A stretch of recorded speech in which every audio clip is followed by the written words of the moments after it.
जय हिंद दोस्तों, मेरे चैनल पे आपका स्वागत है। आज हम लोग जियोग्राफी की नेक्स्ट टॉपिक पढ़ेंगे, लैटिट्यूड एंड लॉन्गिट्यूड, अक्षांश और देशांतर रेखाएं। इससे पहले 3 क्लास चल चुकी है जिसमें मैंने पूरी तरह से आपको ब्रह्मांड और सोलर सिस्टम मतलब यूनिवर्स एंड सोलर सिस्टम, सौर मंडल और ब्रह्मांड के बारे में पढ़ाया है। उसमें सारे 8 ग्रहों की चर्चा हुई है, दिन रात कैसे होते हैं, ऋतु परिवर्तन कैसे होता है, पृथ्वी के सौर मंडल के जो 8 ग्रह हैं, जो पिंड हैं, वो कौन कौन से हैं, उनके क्या क्या क्वेश्चन बनते हैं, ये सारी बात हम लोगों ने डिस्कस की है। जो लोग चैनल पे नए हैं वो जब मेरे चैनल के प्लेलिस्ट पे जाएंगे तो आप प्लेलिस्ट में सारी चीज पाएंगे, history, geography, polity, science, environment. तो जियोग्राफी में आप जब एंट्री करेंगे तो आपको वो सारी चीज मिलेगी। और जो हमारे छात्र पढ़ रहे हैं तो उनके लिए आज ये अगला टॉपिक है, लॉन्गिट्यूड एंड लैटिट्यूड। ये समझना बहुत जरूरी है, इसी को समझने के बाद सारी चीजें क्लियर होती हैं और अब आपकी तैयारी भी अच्छी होगी। जो लोग फॉर्म भरे हैं RO और UPPCS का, क्योंकि डेट आ गई है। डेट आने के बाद आदमी अपना शेड्यूल बना लेता है कि कैसे कैसे हमको पढ़ना है। 5 महीने हैं UPPCS का, 21 जुलाई और 25 अगस्त RO। तो आप आराम से तैयारी बनाइए। 5 महीने में आप बड़े प्रेम से एक एक किताब ही पढ़ेंगे तो भी आपका आराम से हो जाएगा। History, geography, polity, science, environment, economy और आपका करेंट अफेयर एंड जो भी यूपी स्पेशल है, ये सभी। तो बढ़िया टाइम मिला है, गर्मी का दिन है, बड़ा दिन है, आराम से पढ़िए, समय बहुत बढ़िया मिल गया है। और इधर मैं जितनी भी टॉपिक चल रही है हमारी यूट्यूब पे, मैं सबको 1 बाय 1 लेके चलता रहूँगा और जो भी न्यूज़ आएगी परीक्षा से संबंधित मैं आपको अपडेट करता रहता हूं, आगे भी करता रहूंगा। आइए शुरू किया जाए। देखिए, सबसे पहली बात कि अक्षांश रेखाएं ये हैं क्या, किसे कहते हैं? तो जो ये पृथ्वी है इसे हम ग्लोब कहते हैं या मानचित्र कहते हैं। तो ग्लोब पर जो पूरब से पश्चिम दिशा की ओर रेखा खींची जाती है उसे हम अक्षांश रेखा कहते हैं। ये समान अक्षांशी कोण की होती हैं।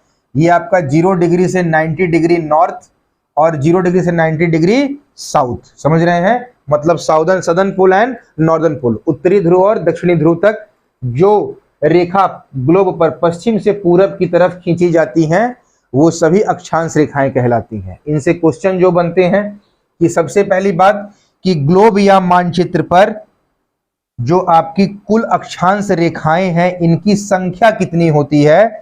तो 179, 179। अब आप जोड़ेंगे तो 178 आएगा, 178।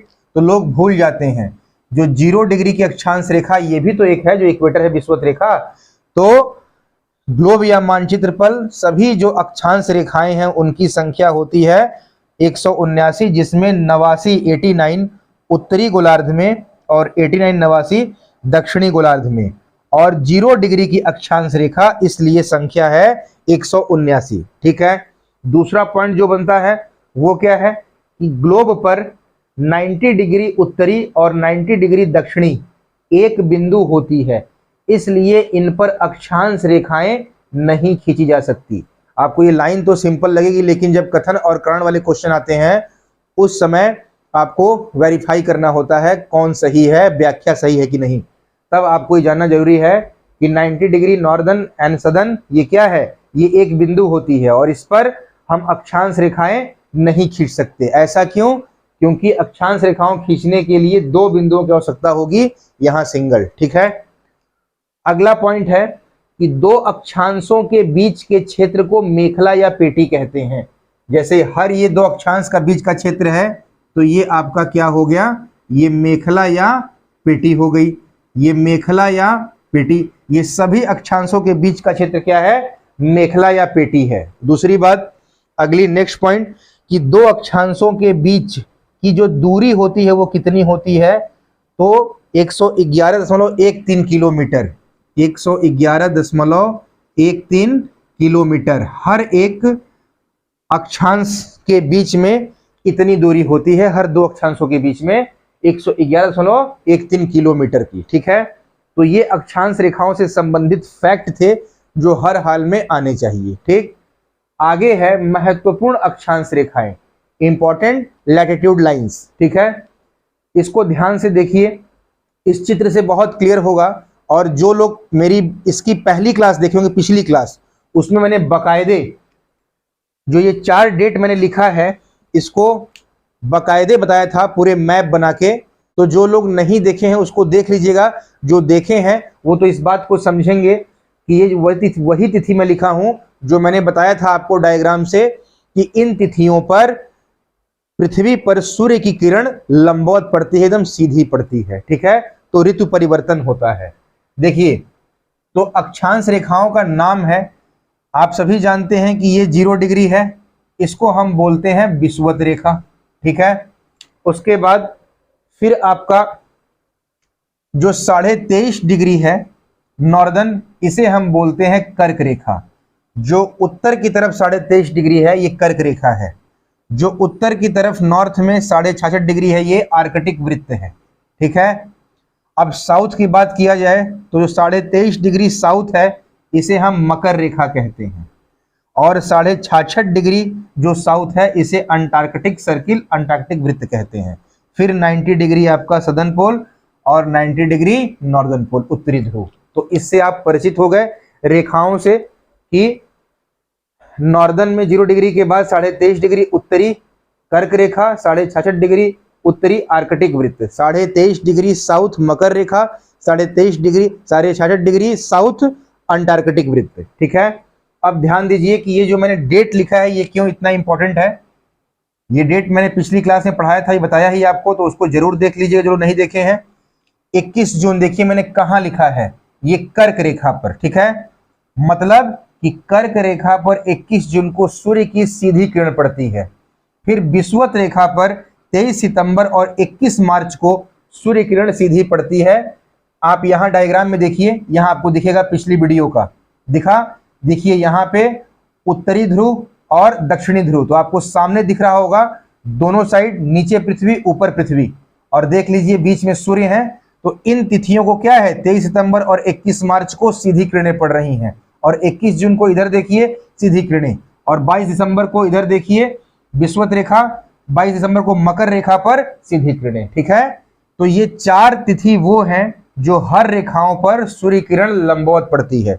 वही मैंने लिखा है 21 मार्च और 23 सितंबर को पूरे विश्व में दिन और रात बराबर होते हैं, ठीक है, क्योंकि विषुव की स्थिति हो जाती है जो आपने अभी मैप में देखा कि इधर है 21 मार्च, इधर 23 सितंबर, इस दिन पूरे विश्व में दिन रात बराबर होंगे।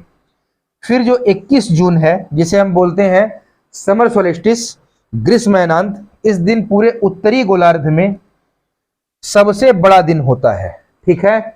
और 22 दिसंबर, जो लोग कहते हैं कि दिसंबर बड़ा दिन, तो देख लीजिए 22 दिसंबर को दक्षिणी गोलार्ध में सबसे बड़ा दिन होता है, ठीक है।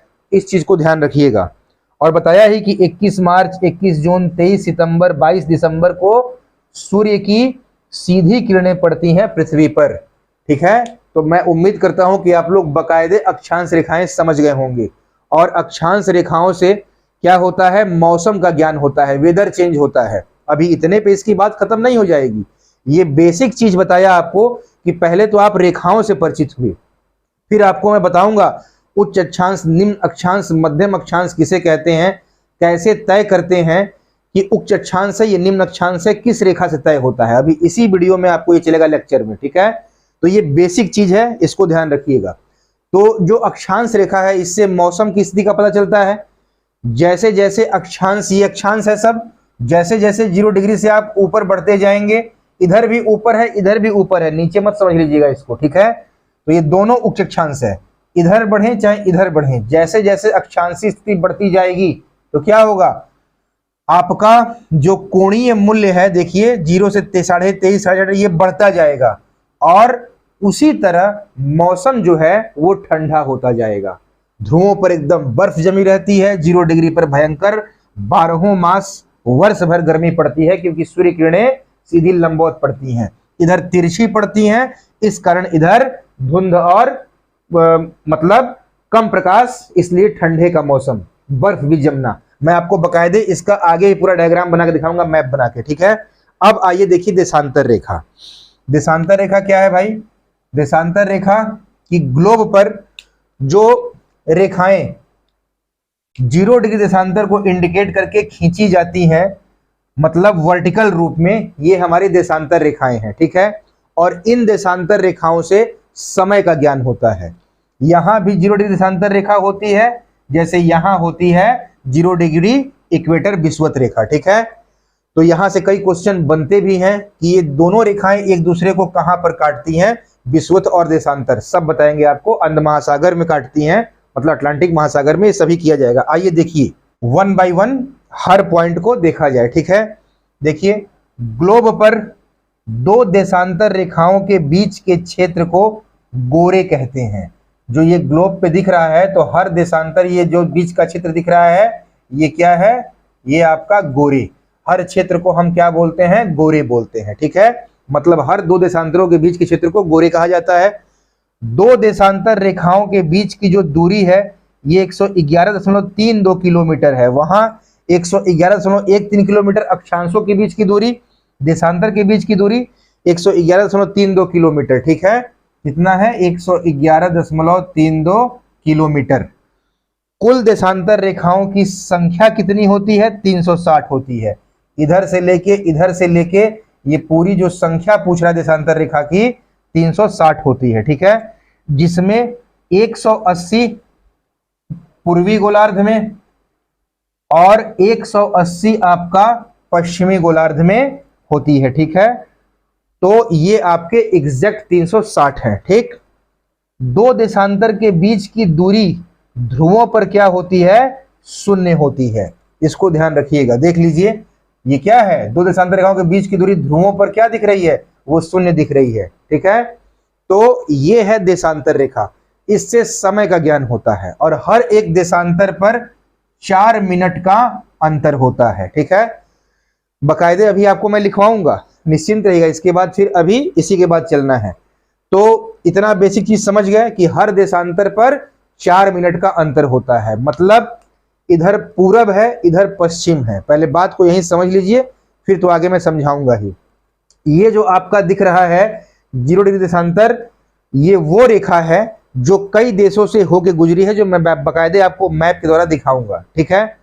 और इधर जाने पर, मतलब पूरब की तरफ जाने पर, इस देशांतर से हमेशा प्लस होता है टाइम, समय। और 0 डिग्री देशांतर से पश्चिम की तरफ जाने पर समय माइनस होता है। और हर एक देशांतर पर 4 मिनट का अंतर होता है। तो ये जो 0 डिग्री देशांतर रेखा है, इसको कई नामों से जानते हैं, ठीक है। वो कई नाम क्या है, मतलब मेनली आप 0 डिग्री देशांतर को 3 नामों से जानते हैं, ठीक है। वो क्या है, सबसे पहला है GMT। आपने कई घड़ी में देखा होगा, लिखा रहता है GMT। ये क्या है भाई, ये इसलिए लिखा रहता है, इसको बोलते हैं ग्रीनविच मीन टाइम, मतलब ग्रीनविच माध्य रेखा या समय रेखा। ये वही रेखा है जो हम लोगों ने माना है, यही आपका 0 डिग्री देशांतर ग्रीनविच से ही होके गया कि यहां पर टाइम जो एक फिक्स होगा, इसी से हम पूरे धरती पर समय का आकलन करेंगे, ठीक है। इसी रेखा को कहते हैं, 0 डिग्री को ही प्राइम मेरिडियन, जिसे बोलते हैं यामोत्तर रेखा। और इसी को बोलते हैं इंटरनेशनल स्टैंडर्ड टाइम, जो आप सुनते हैं, जो लिखा रहता है IST, ठीक है। तो ये है इंटरनेशनल स्टैंडर्ड टाइम, अंतरराष्ट्रीय मानक समय। तो आप इसका स्क्रीनशॉट लीजिए, फिर बकायदे हम जो बताए हैं पूरी चर्चा करेंगे इन पे भी। अब देशांतर पे चर्चा होगी, फिर निम्न अक्षांश, उक्त अक्षांश, ये सारी बातें। मतलब आज ये चैप्टर हम लोग खत्म करेंगे, ठीक है। आप स्क्रीनशॉट लीजिए, हम फिर आते हैं। आइए अब आगे बढ़ा जाए। अब यहीं पे हम लोग देखिए, अभी देखे हैं ग्रीनविच मीन टाइम। अब इसको बढ़िया समझिए, जो मैंने बताया आपको कि 0 डिग्री की देशांतर रेखा को ही हम ग्रीनविच मीन टाइम कहते हैं, इसी को प्राइम मेरिडियन कहते हैं, और इसी को हम लोग बोलते हैं IST, इंटरनेशनल स्टैंडर्ड टाइम, ठीक है।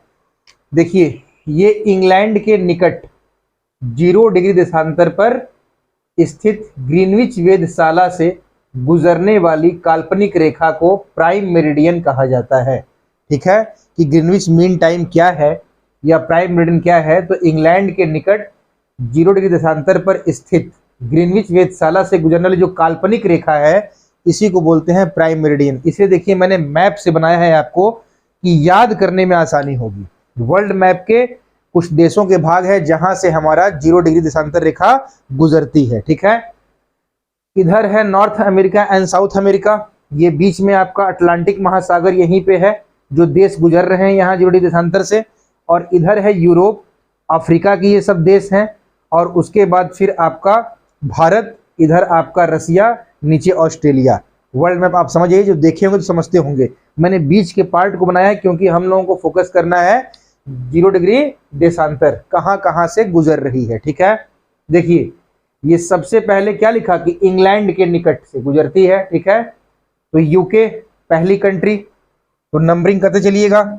नंबर 1 है UK, number 2 France, number 3 Spain, number 4 Algeria, number 5 माली, नंबर 6 पे बुर्किना फासो, नंबर 7 पे आपका टोंगा और नंबर 8 पे आपका घाना।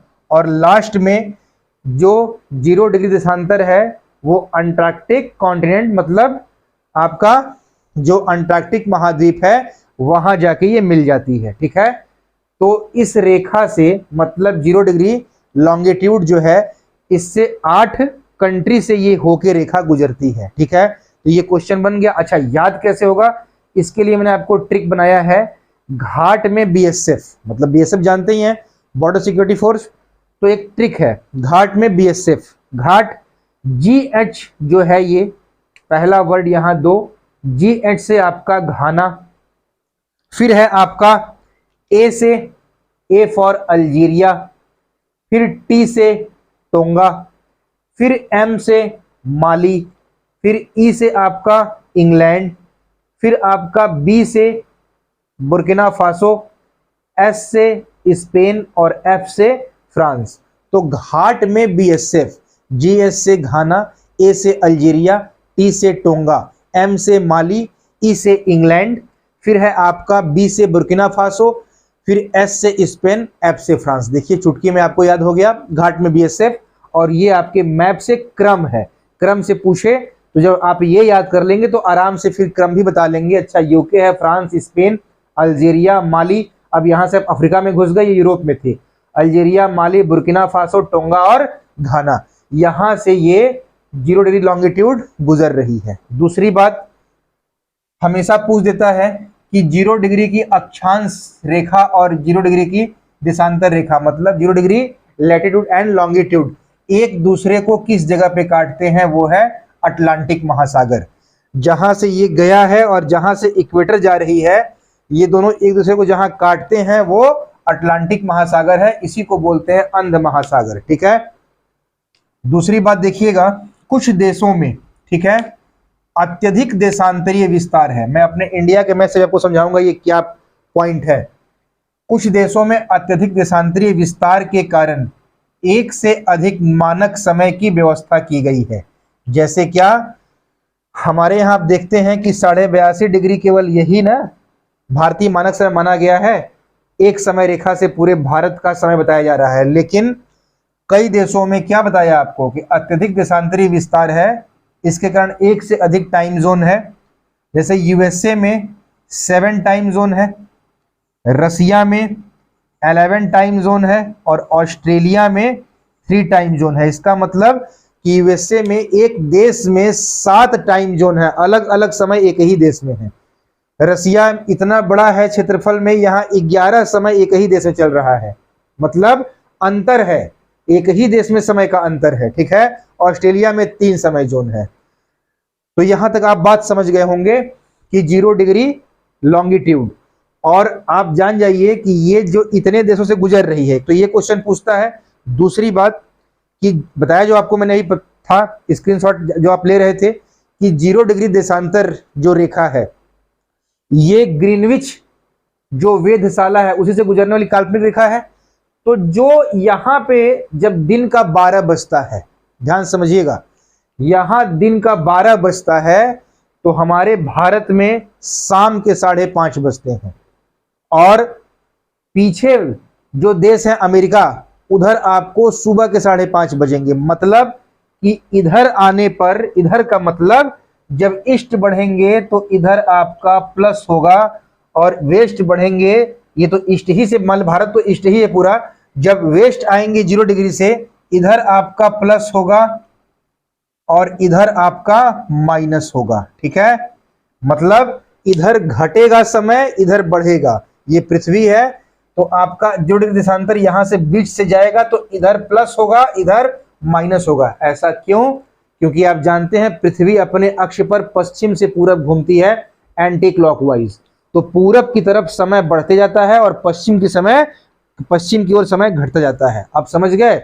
और हर एक देशांतर पर 4 मिनट का अंतर होता है। ठीक है, इसीलिए समय का अंतर होता है हर कंट्री में। ठीक, अब ध्यान से देखिएगा कि भारतीय मानक समय अपना 82.5 डिग्री है। इसके बारे में समझा जाए बड़े बकायदे। देखिए, जो भारतीय मानक समय रेखा है, इस 82.5 डिग्री इसको माना गया है। क्यों? लगता तो है कि भारत के ये साइड में है, ठीक है, लेकिन ये भारत के एकदम बीचों बीच है। क्योंकि भारत का विस्तार जो है देशांतरीय, वो कितना है? 68 डिग्री 7 मिनट पूरब से लेके 97 डिग्री 25 मिनट पूरब तक है। ठीक है, ये इसका देशांतरी विस्तार है। बात समझ रहे हैं? और देशांतरी विस्तार का मतलब कि इनके बीच में इतनी देशांतर रेखाएं हैं, तो कितनी हैं? 29 हैं।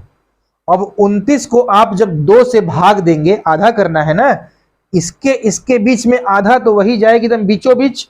लग रहा है, हमेशा लगता है कि मैप में कि इधर वाले भाग में कम, ये जगह में देखने में ज्यादा लगता है, लेकिन ये बीच से रेखा गई है, इसीलिए भारत का समय एकदम बराबर बांटा गया है। ठीक, जब यहां से लेके यहां तक आप अक्षांश गिनते हैं तो भारत पर 29 अक्षांश रेखाएं आती हैं। ठीक है, सॉरी, 29 देशांतर रेखाएं आती हैं। ठीक, ये देशांतर रेखा जो वर्टिकल होती है, हॉरिजेंटल जो है ये देख रहे हैं आप, ये आपका अक्षांश रेखा है। तो 29 देशांतर रेखा यहां बीच में है। 29 में 2 का भाग देंगे 14.5 होगा, और 14.5 में 68 जोड़ेंगे तो 82.5 आएगा। अब समझे कि एकदम एग्जैक्ट आपका 82.5 डिग्री हमारी भारतीय मानक समय है। अब ये पूछता है कि ये जो 82.5 डिग्री हमारी जो भारतीय मानक समय देशांतर रेखा है, ये किन राज्यों से गुजरी है? तो इसका आप सामने देखिए, ये उत्तर प्रदेश है, यही मध्य प्रदेश है, फिर छत्तीसगढ़ है, फिर उड़ीसा है, फिर आंध्र प्रदेश है। अब इसको याद करना है तो एक ट्रिक है, देख लीजिए। उत्तर में छत उड़ी आंधी से, एक बात है कि उत्तर दिशा में छत उड़ गई आंधी से, लेकिन देखिए याद भी हो जाएगा आपको। उत्तर का मतलब आपका उत्तर प्रदेश, में का मतलब मध्य प्रदेश, छत मतलब छत्तीसगढ़, उड़ी मतलब उड़ीसा, और आंधी से मतलब आंध्र प्रदेश। आंधी से आंध्र प्रदेश, तो याद हो गया। उत्तर में छत उड़ी आंधी से, ये हमारी 82.5 डिग्री देशांतर रेखा जो पूर्वी है, ये इतने राज्यों से गुजरती है। और हमारा भारत पूरब से पूरब है, पश्चिम पूरब मत समझिएगा।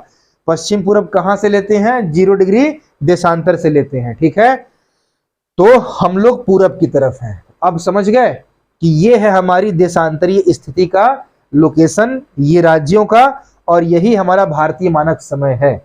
मतलब कि ग्रीनविच पर अगर 0 डिग्री देशांतर पर दिन के 12 बजे हैं, तो 82.5 डिग्री पर शाम के प्लस 5:30 बजेंगे। प्लस बताए ना, क्योंकि हम लोग आगे बढ़ते हैं, क्योंकि पृथ्वी पश्चिम से पूरब घूमती है। यही जब अमेरिका की तरफ रहेंगे तो इधर माइनस होगा। अब मैं उम्मीद करता हूं कि आप लोग अच्छे से ये चीज एकदम समझ गए होंगे। ठीक है, अब ध्यान से देखिए, एक कंडीशन और आती है। पूरे अक्षांश देशांतर आज मैं खत्म कर रहा हूं आपके लिए, कि एक वीडियो में आपके लिए एकदम आराम से खत्म हो जाए। अब बात आती है, 3 टर्म्स आते हैं कि निम्न अक्षांश, उच्च अक्षांश और लघु वृत्त। ये क्या है? ठीक है, जिसको बोलते हैं low latitude, high latitude and small circle. आइए ध्यान से समझिएगा। कभी दिमाग में आता है कि निम्न अक्षांश और उच्च अक्षांश क्यों कहते हैं, किस बेसिस पे? तो आज आप समझेंगे, इसीलिए मैंने पूरे अक्षांश लिखे हैं। जो बताया था ना आपको, 90 इधर, और अक्षांश रेखाओं की संख्या कितनी होती है? 179, 178 और 0 डिग्री की देशांतर रेखा। इस तरह तो आपकी 181 हो जाएगी ये दोनों। लेकिन बताया था ना कि यहाँ बिंदु होता है, कोई रेखा नहीं होती, क्योंकि रेखा खींचने के लिए 2 बिंदुओं की आवश्यकता होती है, ध्रुवों पर एक ही बिंदु होती है, इसीलिए अक्षांश रेखाओं की संख्या 179 होती है विषुवत रेखा को लेके। क्लियर? तो अब देखिए, निम्न अक्षांश, उच्च अक्षांश और लघु वृत्त, ये ऐसा हम क्यों कहते हैं, ये क्या है? ठीक है, 0 डिग्री आप सभी जानते हैं विषुवत रेखा है, इसे बोलते हैं वृहद वृत्त, लार्ज सर्किल।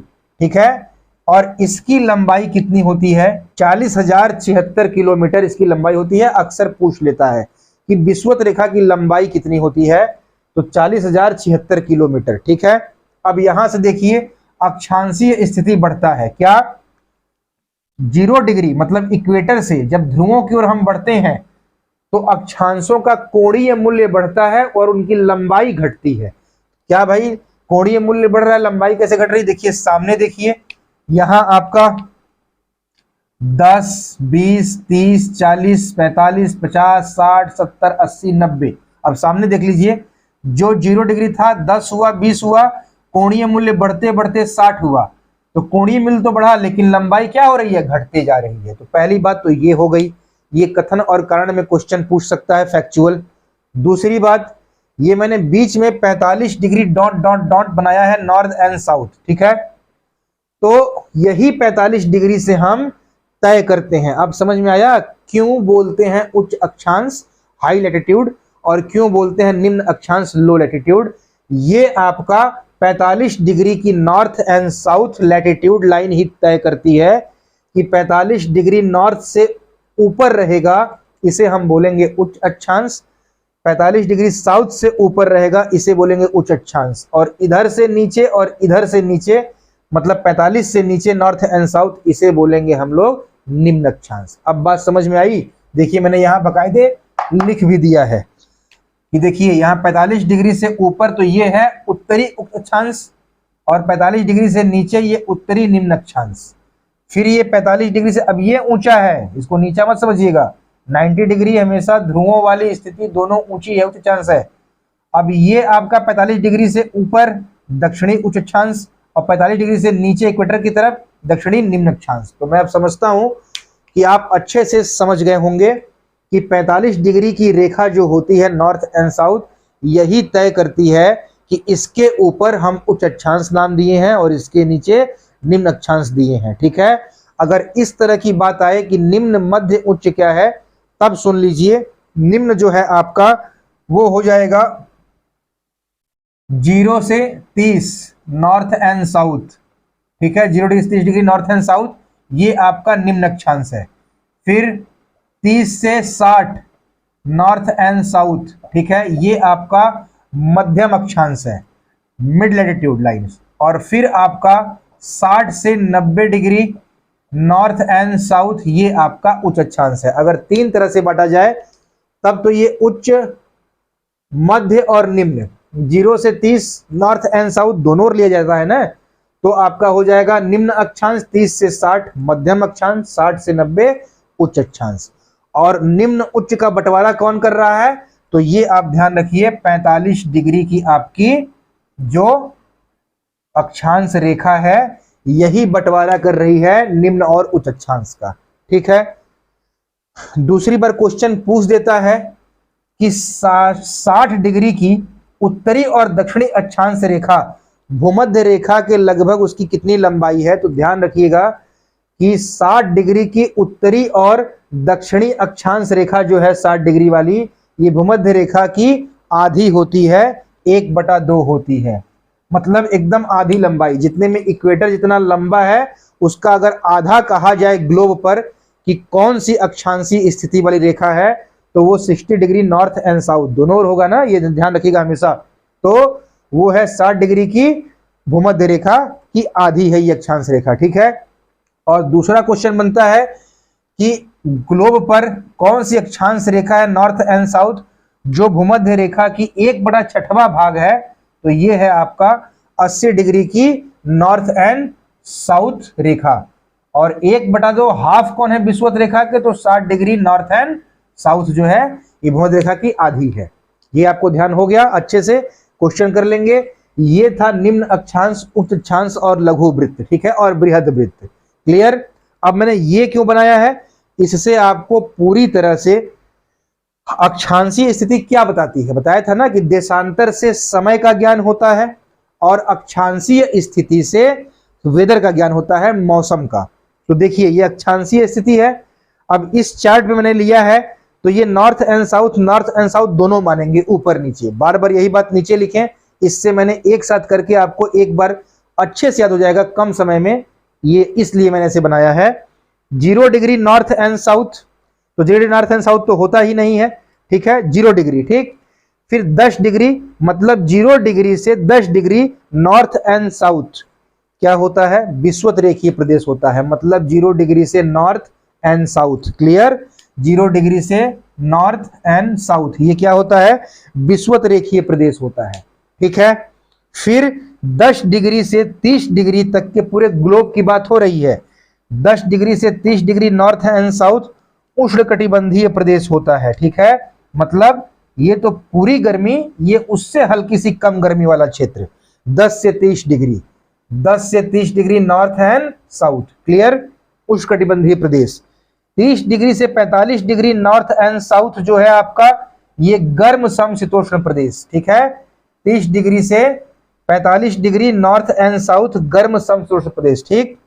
फिर 45 डिग्री से 60 डिग्री नॉर्थ एंड साउथ शीत समशीतोष्ण प्रदेश। मतलब अब यहां से हल्की ठंडी, समशीतोष्ण का मतलब समान शीत समान उष्ण, ठंडा गर्म बराबर और गर्म वाला क्षेत्र।